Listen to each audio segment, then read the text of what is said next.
Welcome to flavours by chef ஆலி.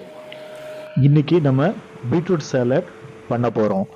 அதாவது beetroot ஒரே ஒரு பீட்ரூட் எடுத்திருக்கேன், கட் பண்ணிவிட்டு வித் ஸ்கின்னோட நான் என்ன பண்ணுறேன்னா பாயில் பண்ணியிருக்கேன். பாயில் பண்ணிவிட்டு அதுக்கப்புறம் கொரியாண்டர் ஃப்ரெஷ் எடுத்து நல்லா ஃபைனாக சாப் பண்ணியிருக்கேன். நெக்ஸ்ட் பார்த்தோன்னா ஒரு மீடியமான ஆனியன் எடுத்திருக்கேன்.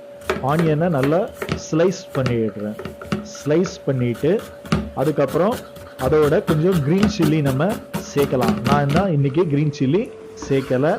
அதுக்கப்புறம் டொமேட்டோ வந்து வித்தவுட் சீடு வந்து நான் என்ன பண்ணியிருக்கேன்னா யூஸ் பண்ணுறேன்.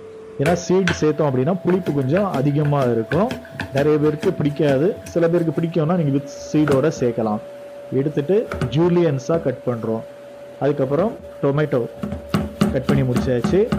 பீட்ரூட் என்ன பண்ணுறோம் அப்படின்னா பாயில் பண்ணி ஸ்கின்னை ரிமூவ் பண்ணிவிட்டு அதுக்கப்புறம் ஜூலியன்ஸாக கட் பண்ணுறோம்.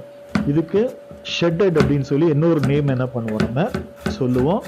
ஃபுல்லாக ஜூலியன்ஸாக கட் பண்ணிவிட்டு இதுக்கு அடுத்தது நான் என்ன பண்ண போகிறேன் அப்படின்னா எல்லாத்தையும் ஒன்றா மிக்ஸ் பண்ண போகிறேன். நம்மளுடைய சாலடை ஜூலியன்ஸாக நம்ம பண்ணியிருக்கிற பீட்ரூட், அதுக்கப்புறமா ஆனியன், அதுக்கப்புறம் பார்த்தீங்கன்னா டொமேட்டோ, இது எல்லாத்தையுமே நான் என்ன பண்ணியிருக்கேன் ஆட் பண்ணியிருக்கேன். இதோட ஆயில் யூஸ் பண்ணியிருக்கேன், சால்ட் யூஸ் பண்ணியிருக்கேன். ஆயில் பார்த்தோம் அப்படின்னா நம்மளுடைய சாலட் ஆயில் யூஸ் பண்ணலாம், இல்லைனா ஆலிவ் ஆயிலும் நம்ம என்ன பண்ணலாம் யூஸ் பண்ணலாம். அதுக்கப்புறம் க்ரஷ்டு பெப்பர் நான் என்ன பண்ணியிருக்கேன்னா சேர்த்துருக்கிறேன்.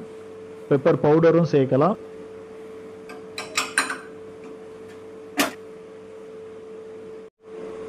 இப்போ ஃப்ரெஷ் லெமன் நம்ம என்ன பண்ண போகிறோம் அப்படின்னா ஸ்க்வீஸ் பண்ணி அதில் விட போகிறேன் நான். அதுக்கு அடுத்தது கொரியாண்டர் சாப் பண்ணி நான் என்ன பண்ணியிருக்கேன்னா சேர்த்துருக்கேன். இப்போது இது எல்லாத்தையும் மிக்ஸ் பண்ணிடுறோம். நல்லா அந்த சாலட் வந்து எல்லாமே ஆட் ஆகிட்டு எல்லா இன்க்ரீடியன்ஸும் ஒன்றா பிளெண்ட் ஆகணும்ல, அதுக்காக நான் என்ன பண்ணிடுறேன்னா நல்லா மிக்ஸ் பண்ணிடுறேன். மிக்ஸ் பண்ணிவிட்டு ஃபைனலாக நான் இன்னும் கொஞ்சம் நியூட்ரிஷன் வேல்யூ ஆட் பண்ணுறதுக்காக அதில் ஆல்மண்ட்ஸ் நான் என்ன பண்ணுறேன் அப்படின்னா ஸ்லைஸ் பண்ணி உள்ள சேர்க்க போகிறேன். ஒரு 6 to 7 ஆல்மண்ட்ஸ் நான் என்ன பண்ணியிருக்கேன்னா எடுத்திருக்கேன். அதில் சாப் பண்ணி மேலே கார்னிஷ் பண்ணிடுறேன். இந்த ரெசிபி பிடிச்சிருந்துச்சுன்னா கமெண்ட் பண்ணுங்கள். அதுக்கப்புறம் இதை லைக் பண்ணுங்கள். ஓகே, தேங்க்ஸ் ஃபார் வாட்சிங் அண்ட் சப்ஸ்கிரைப் பண்ணுங்கள். தேங்க்யூ.